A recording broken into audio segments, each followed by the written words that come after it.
هیواد مگرنده د پرمختګ بلور روان دی راتلونکي مروخان دی راتلونکي مروخان دی. السلام علیکم و رحمت الله و برکاته. امروز جمعه 9 اقرب 1404 شمسی مطابق 9 جمادی الاول 1447 هجری قمری است. با برنامه مرور فعالیت‌های هفته گذشته شهرول کابل خوش آمدید.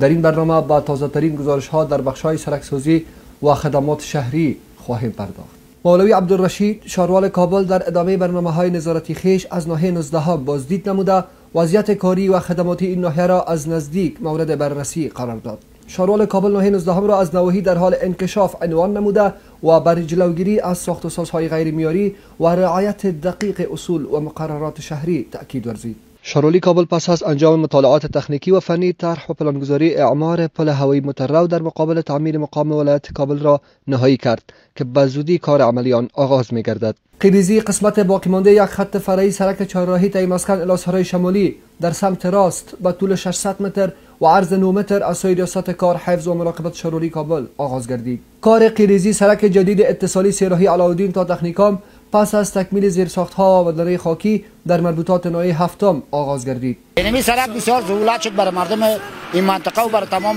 مردم افغانستان.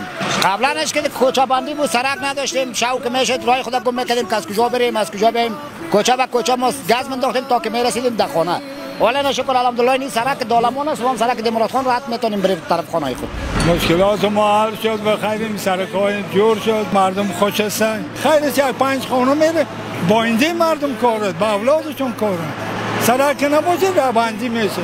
بیچاره مریض چم میمونه دیگه چم میمونه.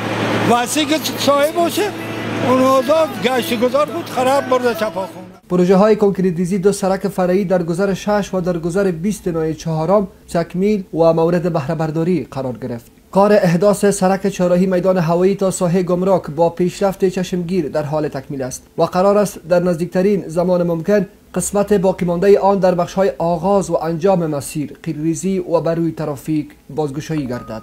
جلسه بر ریاست مولوی محمد خالد سجستانی معین خدمات شهری شهرولی کابل با حضور مدیران صحت محیطی نواحی 22 گانه برگزار شد که در آن اجراعات کاری و فعالیت‌های مدیران صحت محیطی مورد ارزیابی قرار گرفت. با منظور تأمین سهولت در رفت و آمد وسایط و شهروندان و در راستای بازگشایی مسیرهای شهری، روند برداشتن موانع کنکریتی از سرک‌ها و پیاده‌روهای شهر کابل بر اساس فیصله کابینه امارت اسلامی افغانستان از سوی کمیته موظف اثر گرفته شده است. هدف از تطبیق این برنامه پاکسازی سرک‌ها و پیاده‌روهای مسدود و بازگرداندن آن به استفاده عامه می باشد. کار ساخت 24 سرک فرعی در ساحه قلعه بختیار مربوط گذر 22 ناحیه ششم از سوی شهرولی کابل در چوکات پروژه تنظیم مجدد زمین جریان دارد. قبل از اینکه پروژه شروع شود اینجا خیلی مشکلات خود زیاد داشت، بس سطح آب یا دم میشد که اصلا وسایل نقلیت دیر شده نمیتونست و مردم بسیار دچار مشکلاتی گپا بود. حالا خدا را شکر الحمدلله که سرک‌ها جور شده و ما واقعا استقبال میکنیم از برنامهشان. خدا را شکر هزار مرتبه که ما از این بدبختی و از ایجار جنجال برآمدیم.